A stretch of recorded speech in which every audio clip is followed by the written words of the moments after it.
out of a need to find a way to express an idea.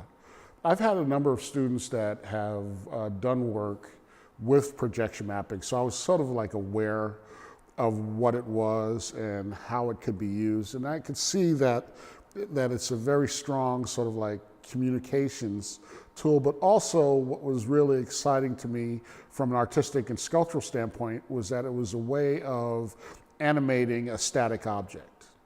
And that's very interesting to me from just a basic, visceral, sort of knuckle-dragging sculptor point of view, that I could take objects that I create and that were static and find ways to animate and bring them to life. But I never had like an idea that would require the use of that technology until, and once again, we come back to like Thomas Linehan. He asked me a question when I first started here. When I first arrived here, we were in this room, and he asked me how would being here in ATEC affect my work going forward, because he knows I'm like a crazy artistic shark. I got to swim, got to be making all the time. I was going to be doing something, but how is that going to affect, how is being here going to affect my work? I told him, I don't have any idea. I don't have any idea. But what I do know is that it's gonna affect my work in some profound way. It's gonna affect my work, and I'm gonna enjoy the journey. More importantly, whenever you move, and I found this throughout my life, whenever you move as an artist, unless you're taking everything with you when you move. And when I say everything, I mean tools, materials, like the whole kit and caboodle, and you're bringing it from place to place. I've never been blessed to be able to really do that.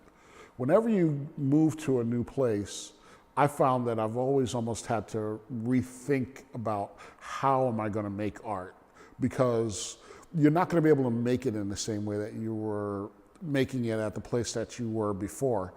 And if you don't understand that, and at some level accept that, it can lead to like lots of frustration, because you're trying to like do something that you were doing at one place, in a new context, with new tools, new environment. And if you try to sort of impose what you were doing before on what you were doing or where you are right now, it could be very frustrating. The thing that doesn't change is the ideas. You know, and when you sort of put the studio in your head, you can take it wherever you need to be, and you just adapt it to where you are. And so here, being in this like really technology-rich environment, being around those sorts of tools, it's always like the idea that necessitates the materials and processes.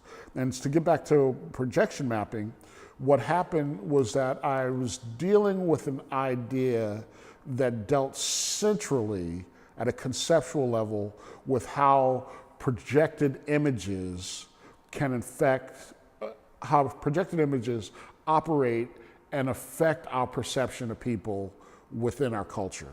Okay, so that's a very broad statement that you really don't need a projector to express, but artistically and conceptually, it sets a framework. And so the results of that sort of thinking was an idea of a piece that was entitled Reliquary, that sort of dealt centrally with the way that projected images can have profound effects within our society, and more specifically on interactions with law enforcement and African-American males in our society.